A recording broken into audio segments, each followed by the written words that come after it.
Okay, Oscar fans, the nominations are out. I'm Tom O'Neil with Gold Derby, here with my two trusty prognosticators on staff and my fellow experts, Susan Wloszczyna and Joyce Eng. And Susan, we will start with you. Now that we have the nominations, in terms of your predictions of winners, has anything changed? Well, my favorite documentary of the year, Won't You Be My Neighbor? How could they reject Mr. Rogers? But they did. Oh, cool. And actually, what's in there is still rather worthy. So, but I think I gotta have to go to RGB now. Joyce, let's talk about Best Picture. Has anything changed? What do you have at number one now? I have Roma. I changed Roma yesterday when I was finalizing my prediction. So I guess nothing's changed since the nominations have come out. But I switched from A Star Is Born to Roma last night. Ouch! Ooh. I know. You stuck that long with it? Well, I hadn't changed it since the Globes because I was just kind of waiting for Critics' Choice and PGA. Okay. And then I finalized it before nomination. Yeah. So. Yeah, poor Star Is Born, no Bradley Cooper. And yeah, Roma got those two acting nominations for Yalitza Aparicio and Marina de Tavira, which, I think Yalitza, I predicted Yalitza, but Marina really came out of nowhere. And, Actors Branch is the biggest one in the Academy. And it co-leads the field with 10 nominations. This is Netflix's big breakthrough, and they're gonna toss a bunch of money in phase 2. They're already doing that, but yeah. But Susan, first of all, there are 4 nominations if you want to win Best Picture that you traditionally need, and one of them is editing. It didn't get that, and we probably know why. The same reason Peter Farrelly didn't get in for directing were those snobs in the director's branch going, we're not letting in one of those, that guy who directed Dumb and Dumber, In the case of Bradley Cooper not getting in for director, that you could just see them saying, well, we don't want those actors taking our jobs. And you could see the editor's branch saying, well, we don't want directors editing their own films like Alfonso did in this case. And I think he had to, right? I don't think it was. Yeah. But anyway, it doesn't have the editing nomination, Roma. No, as you are fond of reminding us, no foreign film has ever won Best Picture, if you don't count The Artist, foreign language film. It was shut out at SAG. And so all of a sudden, why is it everybody's Best Picture? Just because it got the 2 acting nominations? Why does it win if Green Book won at PGA? Well, I picked it even before the nominations today, just because it just seems like, Alfonso himself, he did get a cinematography nomination. So I think, he did that too. So I think, they're not all snobby. He's far more of a one-man show than even Bradley Cooper was in his film. So I think, and it's such a personal film to him. I think it is, he's the movie. Basically, this is something he's been wanting to do for a long time, and he finally got the wherewithal to do it after he won for Best Director for Gravity. So, I just think if you look at all these films, I think it's cool that Black Panther finally became the first comic book movie to make it in, but I just think, that's not going to win. Bohemian Rhapsody only got 4 nominations, so that's not it. The Favorite is probably its biggest competition, but that's a little bit less relatable, let's say. Well, it hasn't won a major Best Picture award in the Derby. It's won some critics stuff. Right, but Yorgos at least got into Best Director, so that's something. Okay. So Susan, let's say that Spike Lee wins DGA. The results haven't been announced yet, but let's say A Star Is Born wins SAG Ensemble. Mm-hmm. Your predictions stand then, if that happens? I think Spike Lee has the best chance to win this screenplay nomination. No. You're not allowed to challenge my assumption here. I'm saying, let's say, no, because let's just say it does happen. Let's say Spike wins, or BlacKkKlansman wins SAG Ensemble, or Star is Born. What will your prediction be in those cases? I still would go with Roma. So okay, go ahead.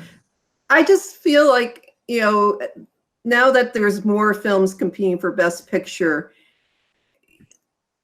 it's not necessarily the same kind of feelings that you had when it was just 5. It was easier. Now that it's almost like you have to compromise on what really wins, and it's not necessarily the number 1 film the first ballot around. So I just feel that Roma is the one that seems to be most pleasing to people, besides Green Book. I mean, to me, Green Book might be its biggest competition. Joyce, okay, if Spike Lee wins DGA, and if BlacKkKlansman and or Star is Born or Crazy Rich Asians, let's say, wins Best Ensemble at SAG, how does your predictions change, or do they, for Best Picture? I would probably go with BlacKkKlansman at that point, especially if they win both guilds. Because I've said this before, like, I think everyone's kind of just been underestimating BlacKkKlansman. Like, it gets nominated everywhere. It's hit everything it's needed to. It just hasn't won anything. It's kind of like A Star is Born, except that everyone thought A Star is Born was the front runner, whereas BlacKkKlansman never really had that tag. So I think if it could I think it's winning WGA for Spike. But if he somehow wins DGA, I think either then he'll go on to win director, or like Alfonso might still win director, and there might be a split with picture and director again. What happens if Bradley wins DGA, just like Ben? Well, I don't think he's winning 2 DGA awards in one night, because I think he's getting first time director. Well, so it's, yeah, I don't see him beating both Spike. You're not allowed to challenge my presumption here, my assumption here. No, I'm saying if that does happen, Bradley wins the top DGA award. Do we have potentially a Ben Affleck situation here? Because look, let's explain. It's very hard, as we awardologists know, for the handsome actor turned director to get in, because it's this snobbish group of this branch, directors who are more prone to take seriously the Polish director of Cold War, who may very well deserve the nomination he got today. But that's more in league with their very, very snooty approach in general. To a Bradley Cooper, they're like, no, oh God, the minute we start. Well, they've only started rejecting them this century. Right. Robert Redford was cute in his day. So I mean, they've given them to actors and directors before. No, like if he does somehow win DGA, not for first time director, but the main one, like I think it could win. A Star is Born could win Best Picture, because I do think it is liked. I think what we've learned now is that movie is liked by everyone, but it's not loved. So I can see it getting like the 2s and 3s, which is what you need on a provincial ballot. But what about The Favorite? I think it's too weird for like the older establishment to get. Shape of Water wasn't weird. Come on.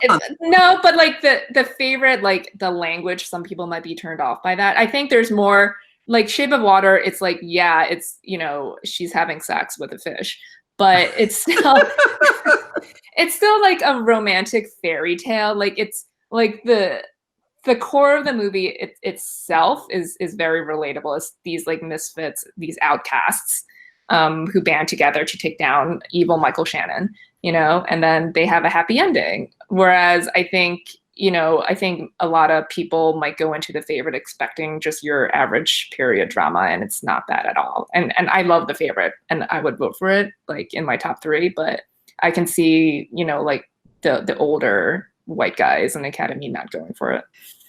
So can I ask a question? Mm-hmm. Okay.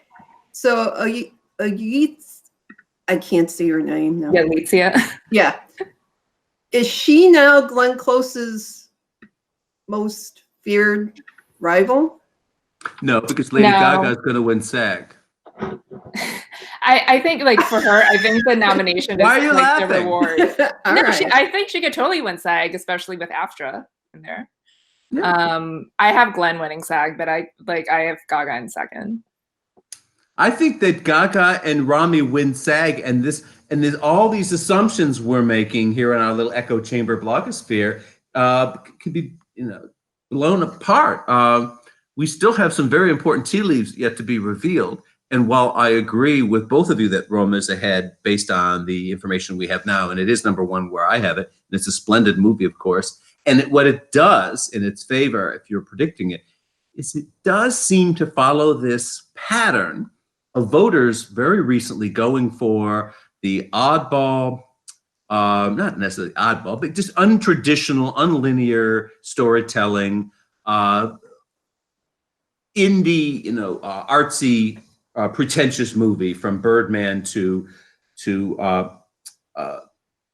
of Water kind of thing, and Moonlight winning. I think that there's a statement these voters are trying to make now with these movies that's coming through loud and clear and would be consistent with Roma. Also, I think it's your number two vote. If you're still doggedly holding on to Green Book, and I don't blame you, it's a wonderful film, as a voter, then I think Roma is more likely to be your number two, because there is this kind of consensus gathering on the ground here in Hollywood now that it's going to win. Whether that's borne out or not, we'll see. But with this preferential ballot, I could see Roma being people's number two vote.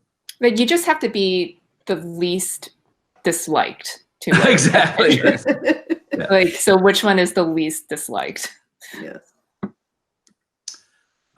Yes. And the least divisive, that's what we're seeing. But yet, we have been wrong, Susan and Joyce. I think individually, some of us have been more right than the odds. But in general, Gold Derby, I think, has been wrong 5 out of the past 6 years for Best Picture. Something like that. It's a very hard game predicting that award now.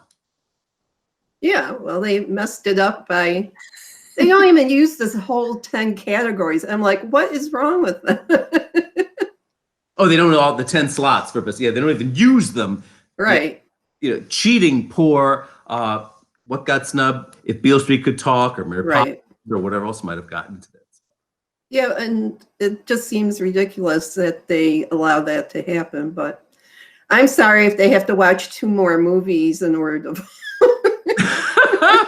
It has to do with their quirky. It's just terrible for stats when you're just trying to line up things now. The one movie that like 8 movies, 9 movies has been basically left out that I really found myself loving was Stan and Ollie. It just, so there are 2 great performances in there that are just wonderful. And old people would love it to death because who knows who they are. But us old people. Except us old people. But and John C. Reilly had the Sisters this year. He had other films that he gave great performances in. So he had a banner year. It didn't break through too. It's a lovely, wonderful little film. And they got it out there on DVD, not too late. A little late. A little late, but I mean, it would have done better if it got. I think its best chance today was like Makeup, and it didn't get it. Yeah. So, Susan, let's stick with you for a second. You're not convinced that anyone's winning Best Actress, but your friend Glenn, right? Well, I'm afraid of this newbie who isn't even an actor. I don't like. I think it's just kind of one of those like welcome to the club nominations. I don't think she's in the club yet. It's like they nominate a lot of first-time actresses. Yeah, but not someone who's never. But only 4 have won for their film debut. So it's just like, here you go. And I think like the 3 frontrunners, Glenn, Lady Gaga, and Olivia, are too far ahead. They've built up too much momentum, because Letitia, like her only televised precursor nomination was Critics' Choice, and she didn't win that, obviously. So well, then is it Olivia we should be scared of? I don't know. I think Olivia is third right now behind Lady Gaga. I think Olivia is winning the BAFTA. Yeah.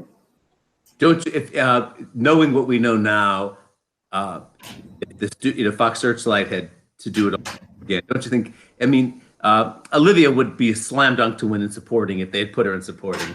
Yeah. So Joyce, the other four who won for their film debuts, Pepper and Barbara Streisand, are those two? You cut out first. Marlee Matlin,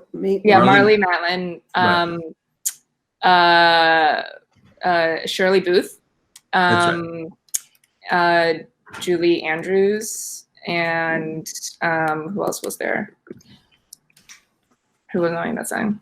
Well, I compare her Hang S. Noor because her own background is partly why she was hired. So it's somebody who was going to be a preschool teacher or something, and all of a sudden becomes an actress, and she's in almost every scene. And, it's just interesting to me that way too. But she's, I think, done everything they've asked her to do. And she goes to like every single event. No, I talked to her in Middleburg, Virginia, for God's sake. Yeah, they just bring her everywhere, and but the other thing is Gabrielle, the producer, would be the first Latina she's the first Hispanic woman win for a Best Picture. So yeah, is Regina King a lock, or as Pete Hammond has been predicting, and I have actually switched off as my prediction? Can Rachel Weisz pop out there? In other words, I think Rachel Weisz can win. I think she can even win at SAG. I'm not sure. I think Chris thinks that. Chris does? Okay. But I still think it's Regina King. So. But go ahead. I think Regina is a soft front runner. Like, I don't think she is a Sylvester Stallone, who also missed SAG and BAFTA. Just because she's so well liked. Like, if you go on Twitter, so many people are just tweeting congratulations to her today. But I don't think most of them are in the Academy. So, but anyway, I think she needs SAG and BAFTA to go to different people. Like, I think it's dangerous for her if Amy wins both. I just saw Marcia Gay Harden at KTLA, the local Indian Tribune affiliate here in Los Angeles. We were back in the green room doing segments, and she said to me, "Well, I'm the only performer who has ever been not nominated at SAG to then go on and win the Oscar." And I went, "No, Marcia. Ralph Waltz has done it too." And she went, "Oh." She's the only one without anything. Because he had the Globe and BAFTA. And then I reminded her, I said, "Well, you know how you got that nomination, don't you? It was at the New York Film Critics Circle, and it was Thelma Adams, who's now with Gold Derby, and is actually one of the very first experts here at Gold Derby when I launched this thing. She had leaned over to someone else, I think Gene Seymour of Newsday, and said during the voting process, whoever was the automatic front runner that year, they all were going to bet on. I think it was Thelma leaned over and said, "Oh, let's not do the obvious. How about Marcia Gay Harden for Pollock, who of course had a lead role in competing in a supporting. And we'll give her supporting." And I've told Marcia Gay Harden that story many times when I've seen her, but she seemed to have forgotten. Anyway, I just think it's funny when we run into these winners and remind them of their stats. Well, Marina could be the Marcia Gay Harden this year because she has nothing. Oh, there we go. There we go. Mahershala Ali, is he just solid to win supporting actor? Yes. Yeah, I think, unless someone upsets him at I think he's vulnerable. I think he's vulnerable at BAFTA. I can see Richard E. Grant winning that, but he's also with all the controversy. No, he's the only one who is immune to it. So it's just here you go. But it would be a very quick second Oscar. So if, you know, anyone is hesitant about that, maybe they don't want to give it to him. But he's also so well liked as well. So I can just see him. It's kind of actually surprising me how easily he's cruising to a second Oscar in 3 years.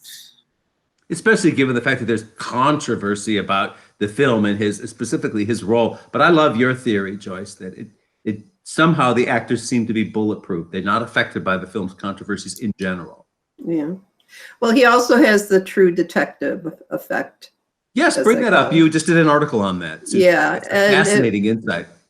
And it really did help Matthew McConaughey when he was in the first season, and because it coincided just exactly with the Oscar season. And this year, the show's finale is on February 24th, which is the same day as the Oscar telecast. So maybe we'll see who gets the most ratings points. But are you going to watch Mahershala win or watch his potential Emmy-winning performance? But here's my prediction: he will have a better chance of winning the Emmy than Matthew, because he did not win the Emmy that year. So that's because they submitted True Detective into drama that year. So, but it will be limited for him. Yeah. So, yeah.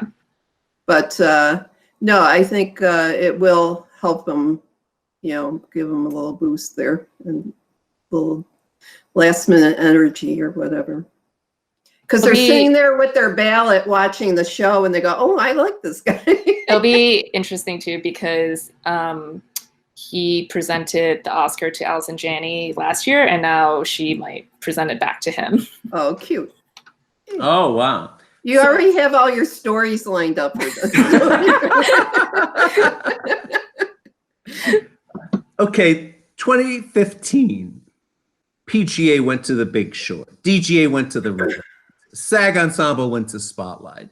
And most experts went with Revenant and Spotlight Best Picture. We have years like this where the tea leaves are scattered all over the map. And this seems to me to be more like that than the kind of confidence that you're both having in Roma right now as the front runner. I have it as the front runner just because I'm a wimp and I don't know what else to put there, quite frankly. I mean, I'm not confident in Roma. I just think it has the most pros right now. But I mean, I wouldn't be shocked if like Green Book or Black Klansman won. I am actually all for like a three-way split between PGA, SAG, and DGA, so I hope that happens again. And I think it could, given how weird and unsettled this whole year has been. And you know, like Roma is obviously not nominated at SAG, so it can't win there. Neither can Green Book, our PGA winner. So we will have you know, a split of some sort in there. What do you think, Susan? Any observations here? On what? On how it seems to me that we're having one of these years like 2015. Everything's split. Yes, right. Going in different directions. Well, I think sometimes they just do it for ratings. I mean, you don't want to see Roma, you know, so I don't know.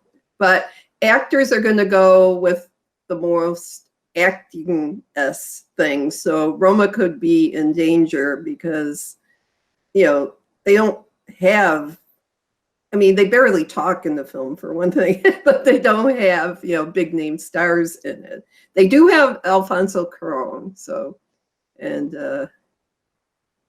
he's the star of it, I think. So if they like him, then maybe, and they want to work with him, maybe they'll While we were setting up for this video, I came in on a conversation the two of you were having between yourselves off camera here about black and white films for Best Picture. What was that all about? What did you discover when you did your research? Well, I looked, and there's 2 black and white films up for cinematography. And that, I said, well, when did that last happen? Well, it last happened when they had 2 separate categories for black and white and color in 1966. And since then, like the next year in Cold Blood was in black and white. That got a cinematography, but otherwise it's been just Color. what? Color. Right. And like Schindler's List was the only one to win cinematography since then. But it has a spectacular, black and white to color transformation at the end. Right, but that's like the credits. Just at the tail end, I know. But they do have the red coat girl. So, but I include, and then Raging Bull was partly black and white. So, but that gun, so I added that because they're just the only other one was The Artist. But to have two in 1 year, I said, here's a year where they have finally allowed Black Panther, a superhero movie, in. They're allowing a streaming movie. They're allowing a foreign language film possibly to win again and backing it very strongly. And yet they're going retro with these two films. And the reason why I think it works for these films is that they're very personal films to the makers. They're both based on their family memories. And also they're set at time periods in the 70s and then from the 40s to the 60s in the post-war era in Poland and France. So it almost enhances, it feels like the way you should feel when you watch a movie about somebody's family memories. So they're very specific to that. And I think it works to their benefit because they stick out somehow beyond just being a great film.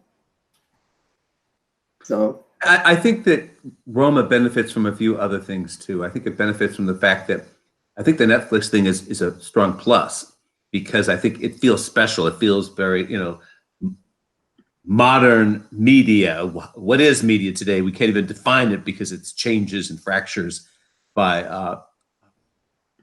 the kind of media it is, and they're all converging and diverging. And it's confusing, but I think you can have confidence in the fact that Netflix is here to stay and has successfully straddled the Emmys and the Oscars to define itself as TV and films both. And we've seen movies recently like Manchester by the Sea from that other streaming service, Amazon, get nominated for Best Picture and win in the top category. But that had a theatrical release too, just like they gave to Roma, kind of token theatrical release. But my, what a fascinating year, isn't it? It's not over. I think right now we all feel really good about our Roma predictions, but boy, wait till some of these other guilds kick in and suddenly we go, oops. It's also interesting because almost all our top, Best Picture contenders missed something today. So yes, let's point that out. Green Book and A Star Is Born missed out on director. Yeah. Even Black Klansman, it missed John David Washington and actor, which is not as fatal as Best Director, because it still got an acting nomination for Adam Driver. But it's there's Roma and editing. There was just always it was kind of like the Globe nominations again. Not everyone hit their ceiling when you expected them to. Did Black Klansman get nominated for editing? I can't remember. Yeah. Okay, so that hit all just like The Favorite, it hit all of the main ones, but it's disappointed in terms of not getting in for John David. Well, why do you think, see, I thought either Ethan Hawke or John David Washington would get in the fifth slot in actor, but then Willem Dafoe is there, so I don't know if, they just like him more because that movie is, I will say, not as watchable. And then it's the nicest it's not about it. It's not about the movie. But no, I mean, you watch it because of him, but he is, and the fact that he's portraying Vincent van Gogh, and it's the pretension of it all. And he did win Best Actor at Venice, remember? Right. There is some precedent for this. Yeah. But yeah, he got the Globe nom, which is more than Ethan Hawke got with the major precursors. I feel bad for Ethan. He just dominated the critics. And then First Reform did get a screenplay nomination, right? Am I remembering that? Yeah, well, Paul Schrader was never nominated either, right? Right, and now he's finally in. So I think that we've discussed this in past Slugfest, but I think that in the case of A24, I think that they have successfully surmounted the problem of geography in the past, but I think they're getting slammed for it this year, where they've done very well with East Coast-based awards like the Gotham Awards and stuff for their films. But their movies, what they've got, Eighth Grade, they have First Reformed, and Hereditary. Hereditary. Those are underperforming, and I think that has geography has something to do with it.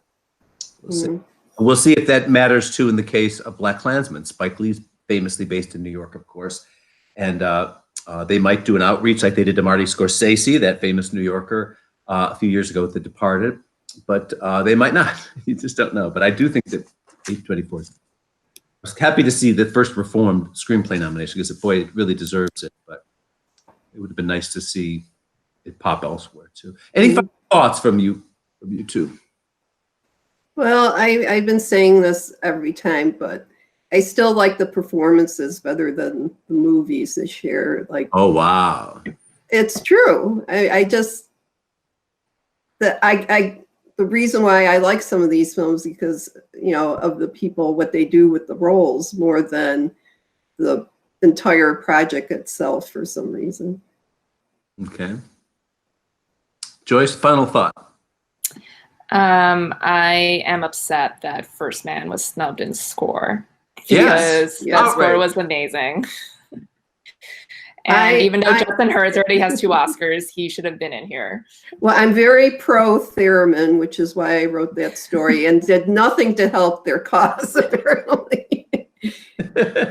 Well, I'm excited this year because, unlike Susan, I really like the movies this year. And truth be told, I don't usually like most of the Oscar movies, or I shouldn't say most of them, but some of the biggies I often go, ugh. I like them. I don't necessarily love them. I love them. So well, I do love almost all of the front runners, and but I am deeply invested emotionally in some of the movies and not others, and I won't reveal which ones. You can probably tell, but still, I'm slammed about that in the past because we have to. And this will be our final thought. I'll end here, but the hardest part about our job. And we've got the best jobs in the world. I'm not complaining, but the hardest part about the greatest job in the world for us is the unfairness of it all. When you see Sandra Bullock win Best Actress of the Year for The Blind Side, you go, that was not the best actress, but these awards but she's a deserving winner historically, of course. She should have an Oscar, and sometimes it's just not about the best of the year. It's just about whose time it is, who's due, and sometimes that's okay. As Katharine Hepburn famously once telegrammed that other Hepburn, Audrey, sometimes you win for the wrong movies. All right, so thank you all. We will reconvene very soon and absolutely disavow all the things we believe strongly here. So don't believe a word of it. Make your predictions, prove that you know better than the experts, because some of you do.